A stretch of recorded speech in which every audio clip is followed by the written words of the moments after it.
Sabit. Bu nedir? Kalemdir. Yok. Kalemdir. Yok. Kalem. Kalem. Bu nedir? Kalemdir. Aferin. Düzdürsən. Dişlərin burada nə olur? Bıyık. Bığı. Bıyık. Səhv edin.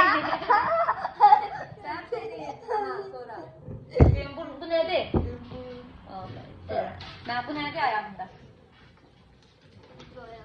Yok. Ne giymişim ayağıma? Nedir? Ha, nedir o? Düz dedin de bayaqlar deyil.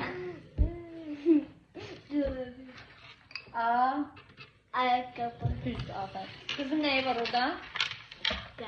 Neyi? Ka. Da düzdür. Aha. Sen köynəyin altına ne giymişsən? Marka. Aferin sonra. Kızlar neyle oynayır? Hansı oyuncaq